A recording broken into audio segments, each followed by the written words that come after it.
Aujourd'hui, petite expérience risquée mais qui peut me valoir de lourdes sanctions de la part de Spotify, j'ai acheté de faux streams.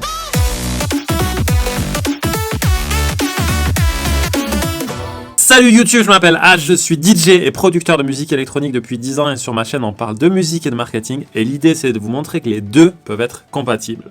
Et des fois on fait des petites expériences ensemble, alors restez bien jusqu'à la fin de la vidéo pour voir ça.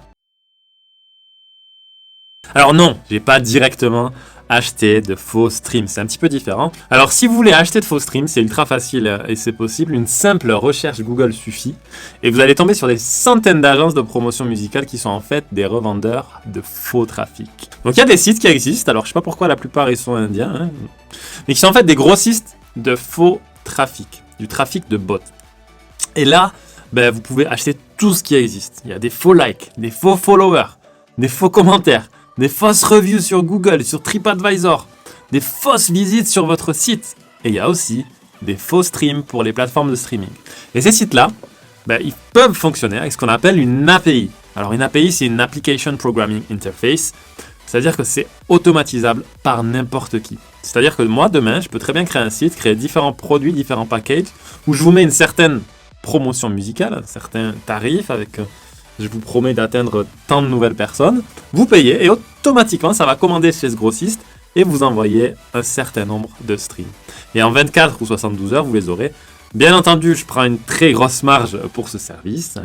Voilà. Donc ça, c'est exactement le type de site que vous allez trouver sur Google quand vous faites une recherche type acheter des streams. Alors c'est exactement ce que j'ai pas fait aujourd'hui en fait. Je suis pas encore totalement fou. Éventuellement, on pourrait essayer un jour sur un faux profil d'artiste créé de toutes pièces pour rigoler. Mais je préfère pas risquer ça sur moi, c'est normal. Ce que j'ai fait, c'est un peu différent. Vous savez, quand je sors un morceau, comme d'hab, sur DistroKid, en self-release, en promo perso, il y a ma liste d'emails, j'ai Submit Hub, j'en parle souvent aussi, mais j'ai un fichier de contact de curateurs de playlists Spotify.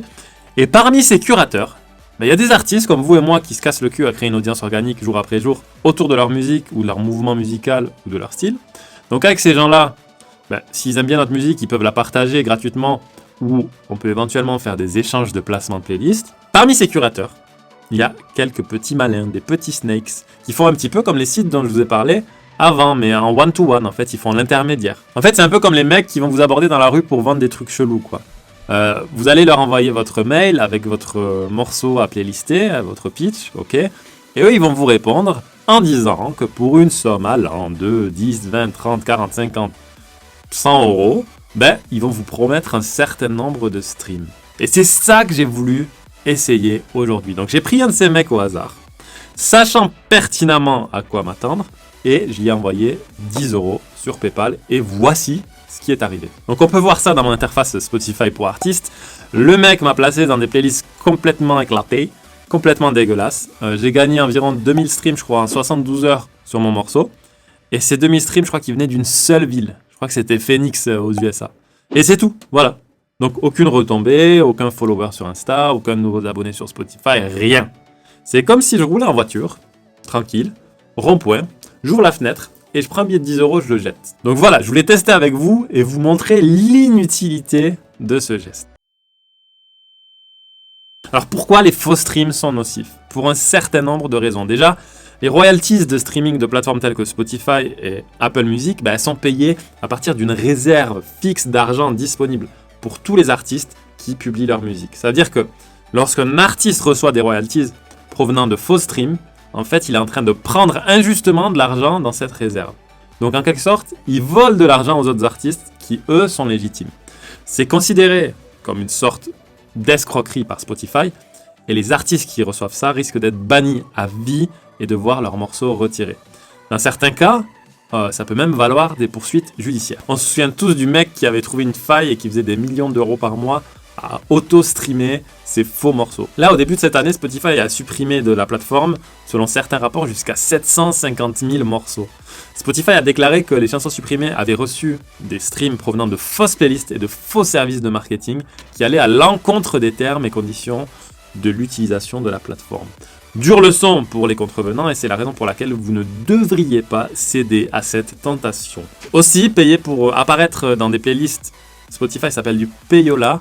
Donc c'est contraire aux termes et conditions de Spotify, c'est ce que j'ai fait aujourd'hui, donc c'est pas bien, mais à culpa.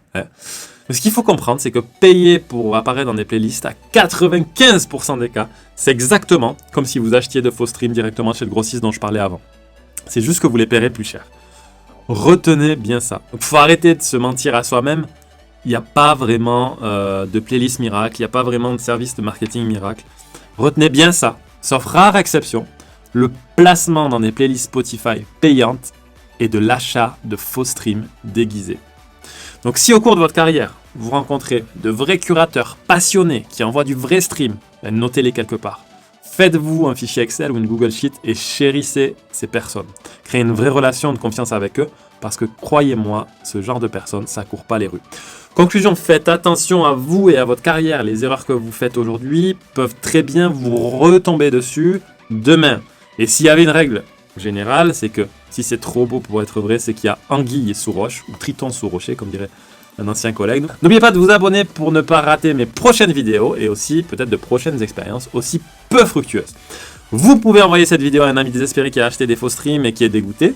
Comme ça, vous remuerez le couteau dans la plaie. En description, je vous mets le lien de téléchargement de mon plan d'action de 14 jours avec une action par jour pour réussir votre prochaine sortie musicale. Vous cliquez, vous rentrez votre mail, je vous envoie ça direct. C'était H. Portez-vous bien et prenez soin de vous. Et on se dit à très bientôt, la famille.